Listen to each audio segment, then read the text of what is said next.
नमस्कार दोस्तों। आज हम सब नोटबंदी के मुद्दे पर बात करने के लिए आपके साथ उपस्थित हैं और महीना भर से ज़्यादा गुजर गया। देश की हालत बद से बदतर हो रही है। 90 से अधिक मौतें हो गई हैं। अभी भी उन मौतों की जिम्मेदारी लेने को कोई तैयार नहीं, कोई जवाबदेही लेने को तैयार नहीं है। जॉब के पर्सपेक्टिव से, इंडस्ट्री के पर्सपेक्टिव से देश इस समय कहाँ खड़ा है। भ्रम फैलाने की कोशिश की जा रही है जो कि इन्हें सब कुछ ठीक है, उद्योग धंधे, व्यापार, दुकान, बाजार सब सही ढंग से चल रहे हैं। ये सही नहीं है। भ्रामक स्थिति पैदा करने की कोशिश की जा रही है और इस विषय पर विस्तृत चर्चा करने के लिए हमारे साथ आदर्श भाई हैं। आदर्श भाई द्वारका विधानसभा से विधायक हैं। आदर्श भाई की जिंदगी का एक बड़ा हिस्सा कॉरपोरेट जगत में बीता है। लंदन स्कूल ऑफ इकोनॉमिक्स से, इसके बाद हार्वर्ड यूनिवर्सिटी से पढ़ाई करने के बाद एशिया पैसिफिक रीजन में विश्व की कुछ सबसे बड़ी इलेक्ट्रॉनिक्स कंपनियों को लीड किया इन्होंने। एप्पल को लीड किया, सैमसंग को लीड किया और ये समझते हैं कि उद्योग धंधों का विस्तार कैसे होता है, कॉरपोरेट जगत में विकास की लहर सरकार के किन नीतियों की वजह से रफ्तार पकड़ती है और किन नीतियों की वजह से ठप पड़ती है। और हमारा मानना है कि नोटबंदी का बिजनेस पर, व्यापार पर कितना बुरा असर पड़ा, इस पे आदर्श भाई अच्छी समझ रखते हैं। इसलिए मैं गुजारिश करूंगा कि जो कुछ भी घटित हुआ इस देश में, जो है देश देख रहा है और देश के नहीं विदेशों के भी अखबार और HBR की जो पेपर छपते हैं, जर्नल छपते हैं, वो तक इस नोटबंदी के खिलाफ लगातार लिख रहे हैं। तो इंडस्ट्री किस हालातों से गुजर रही है, बिजनेस की क्या स्थिति है, इसके ऊपर अपनी बात रखें माननीय अध्यक्ष शास्त्री जी। धन्यवाद दिलीप भाई। ये जो 8 नवंबर को डीमोनेटाइजेशन, नोटबंदी का योजना नरेंद्र मोदी जी ने निकाली, मैं व्यापार जगत के मद्देनज़र से इंडस्ट्री, चाहे वो विश्व स्तर की बड़ी इंडस्ट्री हो, चाहे वो मल्टीनेशनल कंपनीज हो, चाहे वो देश के अंदर का व्यापार हो, छोटी कंपनियां हो, स्मॉल मीडियम स्केल एंटरप्राइजेज हो, छोटे उससे भी छोटे दर्जे का जो व्यापार है, कॉटेज इंडस्ट्री है, जो हम लोग के बुनकर है, इस तरह के जो एकदम छोटे से छोटे समाज से जुड़े आर्थिक जो चरण है, आर्थिक साइकिल से जुड़े लोग, उनके बारे में थोड़ा सा आपसे सबसे चर्चा करना चाहता हूँ। जब भी डिप्रेशन इकोनॉमी में, अर्थव्यवस्था में, दुनिया भर में, विश्व में आया, तो हिंदुस्तान हमेशा उससे थोड़ा सा बचा रहा। ये हम लोगों को समझना ज़रूरी है कि क्यों बचा रहा। जो भी इकोनॉमिक डिप्रेशन आया उसमें इंडिया इसलिए बचा रहा क्योंकि इंडिया अपने आप में एक बहुत बड़ी इकॉनमी रहा। इंडिया की अपनी इकॉनमी की रेजिडेंस रही। इंडिया अपने आप में एक बहुत बड़ा मार्केट है और उस इकोनॉमिक मार्केट को जो ड्राइविंग फोर्सेस, जो मार्केट को चलाते हैं, वो भी देश के अंदर के ही हैं। तो जब भी विश्व में डिप्रेशन आया तो जिन देश की अर्थव्यवस्था उस ग्लोबल इकोनॉमी से चलती थी, उनको हमेशा नुकसान पहुंचा। हम लोगों का देश बचा रहा क्योंकि हम लोगों की इकोनॉमी हम लोगों के देशवासियों के माध्यम से चलती है, चाहे वो व्यापारी हो, चाहे वो बुनकर हो, चाहे वो कोई बड़ा व्यापारी हो, चाहे वो दुकानदार हो। तो ये जो आम आदमी है, इसकी मजबूती, इसकी रेजिलेंस की वजह से हम लोग की देश का इकोनॉमी चलती रही और इस डिप्रेशन से हमेशा हम लोग बचते रहे। मगर इस बार 8 नवंबर के बाद जो ये डिमोनेटाइजेशन है, इसका अगर हम लोग सही माने में इसका इम्पैक्ट देखें तो इसका मैक्रो इकोनॉमिक इम्पैक्ट है और माइक्रो इकोनॉमिक इम्पैक्ट। और मैक्रो इकोनॉमिक इम्पैक्ट जैसा कि आप लोग सब जानते हैं, नज़र आने में 3 महीना, 6 महीना, 1 साल, 1.5 साल पूरा ज़मीनी स्तर पर पता चलने में लगता है, जिसके हम लोगों ने ट्रेलर देखना शुरू कर दिया है। GDP श्रिंक हो रहा है, इसका अनुमान लगाया जाना शुरू कर दिया गया है।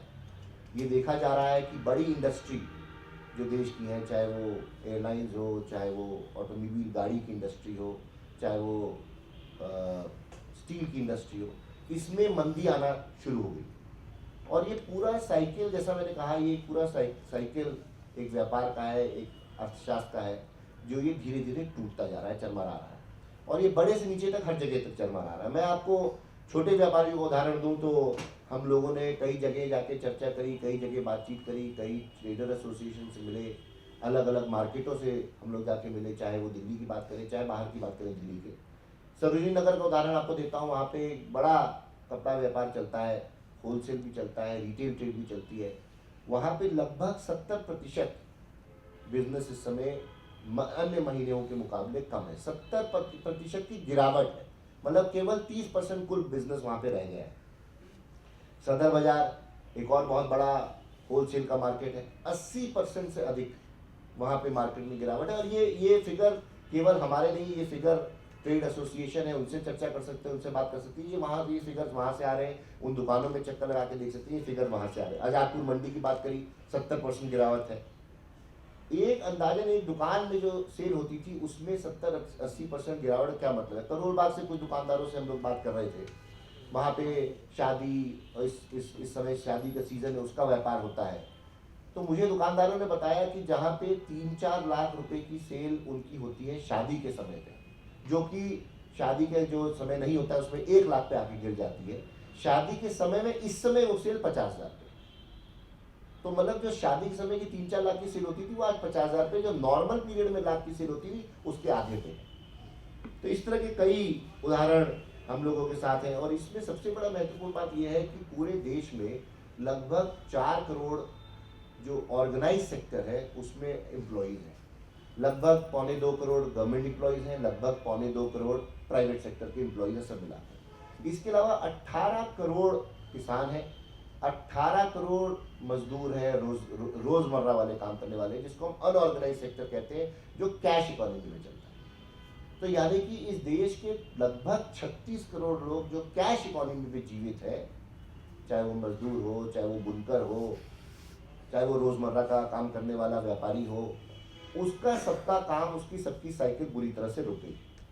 और भी जगहों की मैं चर्चा करूं, राजकोट में इमिटेशन ज्वेलरी, जिसे नकली हम लोग ये ज्वेलरी कहते हैं, सबसे बड़ा व्यापार राजकोट से चलता है। राजकोट से जयपुर आता है, दिल्ली आता है, दिल्ली हाट में जाता है, कई जगह जाके पूरे देश भर में, बम्बई में कोलाबा में मार्केट में बिकता है। वहाँ का धंधा लगभग इस समय 80% डाउन।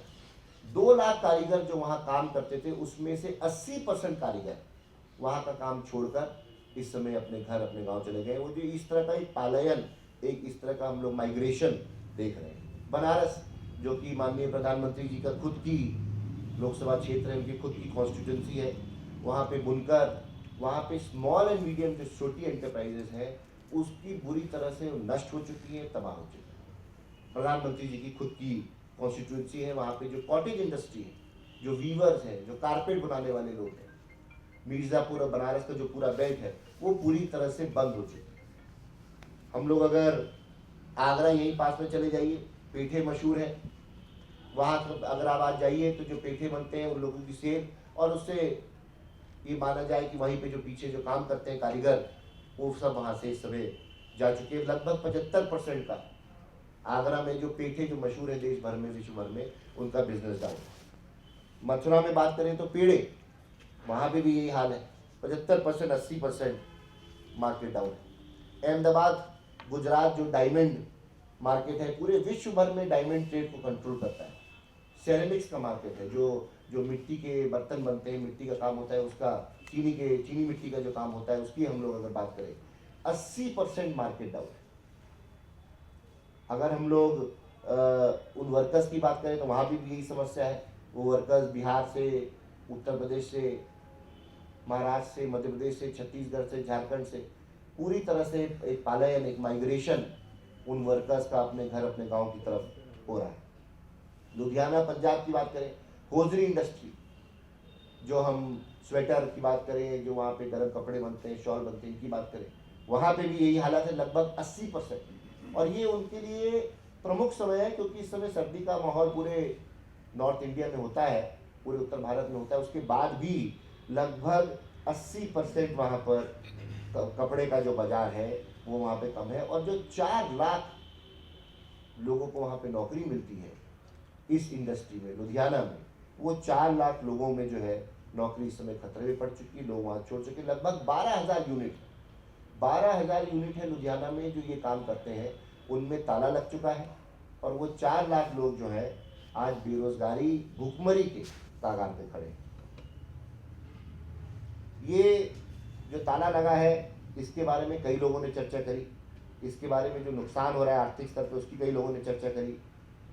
वेस्ट बंगाल के मंत्री हैं, उन्होंने बोला और इसको दोबारा पुष्ट भी किया गया कि लगभग 25,000 करोड़ का हर रोज़ का अनुमानित नुकसान देश भर रहे हैं। और ये उस नुकसान के अलावा है जो कि लगभग 1.25 लाख करोड़ केवल नोट बदलने में, नए नोट छापने का जो खर्चा है, उसके अलावा 25,000 करोड़ हर रोज़ के खर्चे, ये अनुमान लगाया गया है। इसका नुकसान हम लोग जो है देश इस समय जूझ रहा है। कई और इकोनॉमिस्ट ने भी बात करी। इस समय तो आप जहाँ देखें, चाहे वो मदन फडणवीस हो, चाहे अनुष्का सरकार हो, केयर की रेटिंग्स की बात करें हम लोग, सर्विस सेक्टर की बात करें हम लोग, सब जगह 60, 70, 80, 85% इंडस्ट्री में हम लोग गिरावट देख रहे हैं। कंस्ट्रक्शन इंडस्ट्री की बात करें हम लोग, किसी भी बात को अगर देखते हैं तो वह सब जगह इसी तरह की गिरावट है। और ये महत्वपूर्ण बात इसमें यह है कि जो सर्विस सेक्टर पे भी इम्पैक्ट है, ये ऐसा इम्पैक्ट नहीं है कि इसको हम लोग दोबारा इसको जोड़ा जा सकता है। ये इस तरह का इम्पैक्ट है कि ये लॉस हो गया तो ये लॉस परमानेंट है। कहने का मतलब ये है, जब ये लॉस परमानेंट होता है इकोनॉमिक, अगर हम लोग लैंग्वेज में इसकी बात करें तो इसको दोबारा से नहीं कमाया जा सकता। ये नुकसान इकोनॉमी का नुकसान है, ये नुकसान जीडीपी का नुकसान है। इससे जीडीपी श्रिंक करेगी, देश की इकोनॉमी इससे श्रिंक करेगी, देश की इकोनॉमी इससे छोटी होगी। अनएम्प्लॉयमेंट की मैं बात करूं, अगर हम बेरोजगारी की बात करें तो इंडस्ट्री की मैं बात कर रहा हूं। जिस इंडस्ट्री से मैं खुद आया उसको आपको 1-2 उदाहरण देता हूं। मोबाइल फोन कंपनी है इंटेक्स, 4,000 आदमी इंटेक्स के रोल्स पे नौकरी करते थे और 10 दिन पहले उन्होंने 1 दिसंबर से उसमें से 1500 आदमियों को, 1500 वर्कर्स को वहां से हटा दिया है। क्यों हटा दिया है? क्योंकि लगभग 350 करोड़ की उनकी सेल होती थी, वो सेल गिर के 90 करोड़ पे आ गई। फॉक्सकॉन की हम बात करें, 12,000 वर्कर फॉक्सकॉन जो एप्पल के फोन बनाते हैं उनकी बात करें, उसमें 4,000 आज की तारीख में, क्योंकि वो बड़ी कंपनी है, उन्होंने 4,000 वर्कर्स को ऑलरेडी वहाँ पे नोटिस दे दिया है, बोल दिया है जाने को, और बाकी को बेंच पे बिठा दिया है। बेंच पे बिठाने का मतलब ये होता है कि 12,000 जो काम करते थे उसमें 4,000 को हटा दिया और बाकी 8,000 को बोल दिया है कि अब आप बेंच पे है, अगर आपकी जरूरत होगी तो आपसे काम लिया जाएगा। 4,000 करके लोगों से काम लिया जा रहा है। तो ये बड़ी इंडस्ट्री की मैं बात कर रहा हूँ। बड़ी इंडस्ट्री से सब जुड़े, उन इंडस्ट्री से इन लोगों को, इतने लोगों को नौकरी मिलती है, उस नौकरी के माध्यम से लोगों का घर चलता है। मोबाइल फ़ोन इंडस्ट्री की बात करूँ, क्योंकि दिलीप भाई ने बात करी एप्पल और सैमसंग की, तो मोबाइल फ़ोन इंडस्ट्री को मैं रिप्रेजेंट करता रहा हूँ। लगभग 60% मोबाइल इंडस्ट्री इस समय मार्केट डाउन। सैमसंग जैसी कंपनी जो हर महीने लगभग 50 लाख फ़ोन बेचा करती थी नवंबर के महीने में, और इस समय उनकी सेल अनुमानित की जा रही है कि 18 लाख पे सीमित हो जाएगी। 18 लाख मोबाइल फ़ोन। इसी तरह एप्पल की हाल है, इसी तरह हर कंपनी की हाल है। ये मोबाइल इंडस्ट्री की बात करूँ। मैं इलेक्ट्रॉनिक्स की बात करूँ, इलेक्ट्रॉनिक्स इंडस्ट्री में भी बड़ी जो कंपनियां हैं, चाहे एलजी हो, चाहे सैमसंग हो, वर्लपूल हो, गोदरेज हो, हर जगह यही हाल है। तो इसका तात्पर्य आप लोग के सामने है कि ये सारा जो आर्थिक नुकसान है, जो आर्थिक हम लोगों को ये लॉस हो रहा है देश को, ये ऐसा कोई लॉस नहीं है कि 2 महीने बाद, 1 महीने बाद कोई जादू की छड़ी चल जाएगी और अचानक से लोग जनवरी में, फरवरी में, मार्च में, मई में, जून में मोबाइल फ़ोन खरीदना शुरू कर देंगे, फ्रिज खरीदना शुरू कर देंगे, एसी खरीदना शुरू कर देंगे, बुनकर वापस वहाँ पे आके कारपेट बनाना शुरू कर देगा। ये इस तरह का एक इकोनॉमिक, मैक्रो इकोनॉमिक इम्पैक्ट है जिसको हम लोग डिप्रेशन कहते हैं। और आज नरेंद्र मोदी जी की सरकार ने देश को डिप्रेशन पे लाके खड़ा कर दिया है, जिससे ये देश 70 साल बचा रहा। इस डिप्रेशन से नौकरियां जाएंगी। आप मीडिया हाउसेस की बात कर लीजिए, आज मीडिया हाउस कैसे चलते हैं? आप लोग की सबकी नौकरी हम लोग की चलती है क्योंकि एडवर्टीजमेंट मिलता है। जब ये बड़ी बड़ी कंपनी, चाहे वो सैमसंग हो, कोका कोला हो, चाहे वो एप्पल हो, अगर ये सब कंपनी की सेल कम होगी, हिंदुस्तान लीवर मंजन बनाते हैं, 60% सेल डाउन। आप सोचिए, जो इस तरह company Coca Cola 55% sale down, इन तरह की कंपनी जो जो इश्तिहार देते हैं, जो एडवर्टीजमेंट देते हैं, अगर इनकी सेल डाउन होगी तो ये ऐड नहीं देंगे। ये ऐड नहीं देंगे तो मीडिया कंपनी को पैसा नहीं आएगा। मीडिया कंपनी को पैसा नहीं आएगा तो कॉस्ट कटिंग होगी। कॉस्ट कटिंग में क्या होगा? लोगों की नौकरियां जाएंगी। तो ये एक जिस तरह का एक माहौल डीमोनेटाइजेशन से कहा जा रहा है, ये बोला जा रहा है कि 50 दिन की प्रॉब्लम है, 5 दिन की थी, फिर 3 हफ्ते की हुई, 50 दिन की हुई, ये एक बहुत बड़ा मैक्रो इकोनॉमिक इम्पैक्ट इस देश के ऊपर आने वाला है। देश को पहली बार जो विश्व में, अमेरिका में 1929 में डिप्रेशन हुआ था, ग्रेट डिप्रेशन, उससे बड़ा डिप्रेशन इस देश में आने वाला है। पूरे दुनिया में आप आर्थिक इतिहास पढ़ लीजिए, किसी भी बड़े इकोनॉमी में इस तरह का डीमोनेटाइजेशन का कदम कभी नहीं उठाया गया। देश में, विश्व में तीसरी सबसे बड़ी इकोनॉमी आज भारत की है, और उसका 86% मूल्य के नोटों को बंद कर देना कहीं पे भी आर्थिक सूझबूझ, एक बेसिक इकोनॉमिक सेंस को नहीं दर्शाता। और इंडस्ट्री, कॉर्पोरेट सेक्टर, छोटा व्यापारी, आज हर कोई इसी बारे में चर्चा कर रहा है, इसी बारे में बात कर रहा है। अगर मैं बात करूं यहाँ पे जो अर्थव्यवस्था जिसकी समस्या है, ये जो नरेंद्र मोदी जी की जिद है, प्रधानमंत्री जी की जिद है, जिसकी वजह से किया गया, आज देश इसी वजह से, नोटबंदी की वजह से बुरी तरह फंस चुका है। इसकी सजा, इसकी समस्या, इसका दर्द करोड़ों करोड़ों करोड़ों लोगों को झेलना पड़ेगा। इसमें जैसा मैंने बताया, 36 करोड़ तो अनऑर्गेनाइज सेक्टर में किसान, 18 करोड़, और 18 करोड़ बाकी लोग हैं। उसके अलावा जो नौकरी पेशा लगभग 3.5-4 करोड़ लोग हैं, उनको भी इसका दर्द, इसकी तकलीफ जो है झेलनी पड़ेगी। माओ का मैं उदाहरण एक जरूर देना चाहूँगा। आप लोगों ने माओ का नाम सुना होगा, चेयरमैन माओ जो चाइना के थे। ये कदम इसी तरह का है। चेयरमैन माओ जब चाइना के राष्ट्रपति थे, प्रेसिडेंट थे, तो किसानों की समस्या थी कि चिड़िया आके खेतों में नष्ट कर देती थी, वहाँ पे जो उपज होती थी उसको नुकसान पहुँचाती थी। माओ साहब ने ये निर्णय लिया अचानक कि जितनी चिड़िया है उनको मार दिया जाए। ये मैं आपको सच्ची ऐतिहासिक घटना बता रहा हूँ, जो इकोनॉमिक हिस्ट्री में जब हम लोग पढ़ते हैं, मैंने भी पढ़ी थी, और ये हमेशा हर स्टूडेंट को, हर विद्यार्थी को जो इकोनॉमिक्स समझना चाहता है, बेसिक इकोनॉमिक्स, उसको पढ़ाई जाती है। तो उन्होंने ये निर्णय लिया कि इन सारी चिड़िया को मार दिया जाए, और इसका उन्होंने इतिहास में, चाइना के इतिहास में नाम दिया ग्रेट लीप फॉरवर्ड, आगे का बहुत बड़ा महत्वपूर्ण कदम। उन्होंने ये ऐलान किया, ये ऑर्डर जारी किया कि सारी चिड़िया को मार दिया जाए। लगभग उस 8 महीने के दौरान जितनी संभव पॉसिबल था, सारी चिड़ियों को मारा गया। और इसका नतीजा ये हुआ कि क्योंकि वही चिड़िया उन्हीं खेतों में जाके जो कीड़े होते हैं, कीटाणु होते हैं, जो आके खेत में लग जाते हैं, उनको भी वो चिड़िया मारती थी, खाती थी, उससे कंट्रोल करती थी। और चिड़ियों के ख़त्म हो जाने की वजह से वहाँ पे जो ये खेत थे, वो खेत में जो कीड़े मकोड़े होते थे वो नहीं नष्ट हुए। उसके वजह से चाइना में खेती का पूरा वो जो इकोनॉमी थी वो ख़राब हुई, और इसके वजह से चाइना को एक बहुत बड़ा डिप्रेशन फेस करना पड़ा, जिसकी वजह से चाइना में भूखमरी और फैमिन फैला। तो ये मैं समझता हूँ, इसकी तुलना जैसे वो डिक्टेटर चेयरमैन माओ थे, उसकी तुलना हमारे देश के प्रधानमंत्री नरेंद्र मोदी डिक्टेटरशिप से उसी तरह से किया जा सकता है।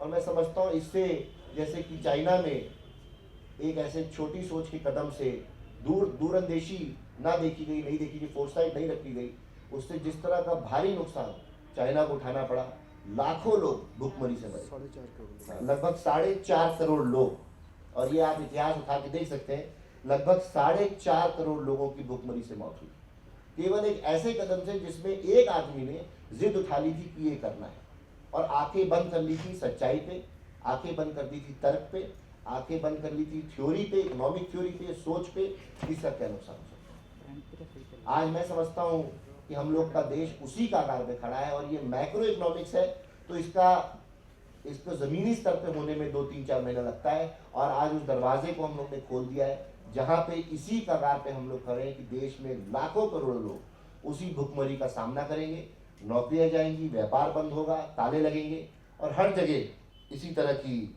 समस्या हम लोगों के बीच में आएगी। नरेंद्र मोदी जी एक और बात इस समय करते हैं, काला धन करते करते डिजिटल इकोनॉमी, कैशलेस इकोनॉमी की बात करना शुरू कर दिया है। मैं बताना चाहता हूं डिजिटल इकोनॉमी, कैशलेस इकोनॉमी की वो क्या चर्चा कर रहे हैं। मैं आईटी इंडस्ट्री में हमेशा से रहा, वो बात कर रहे हैं पेटीएम की और इस तरह की कई कंपनियों की। इन सब कंपनियों का क्या बिजनेस मॉडल? नरेंद्र मोदी जी क्यों इन सब कंपनियों की बात करते हैं? आज आपके पास अगर 100 रुपए का नोट है, वो 100 रुपए के नोट से अगर आप कोई सामान खरीदते हैं, फिर वो जिसको आपने सामान दिया 100 रुपए लिए, 100 रुपए दिए, वो आगे कुछ और करता है। इसी तरह लगभग वो नोट 100 रुपए का कई बार आर्थिक चरण में, आर्थिक साइकिल में घूमता है। यहाँ पे वो 100 रुपए के नोट की जगह मोदी जी कहते हैं कि पेटीएम खड़ा करो। पेटीएम को खड़ा करें तो पेटीएम का क्या रेवेन्यू मॉडल? पेटीएम का रेवेन्यू मॉडल क्या है? पेटीएम का रेवेन्यू मॉडल ये है कि एक, जब भी वो कहीं पे कोई ट्रांजैक्शन आप करते हैं, कोई भी आप उसमें खरीद बेचने का काम करते हैं, तो जो भी सेलर होता है उसको वो अपने सिस्टम में लिस्ट करता है, अपने सिस्टम में मेंबर बनाता है। जब वो उसको अपने सिस्टम में मेंबर बनाता है तो उसके लिए उसको पैसा देता है।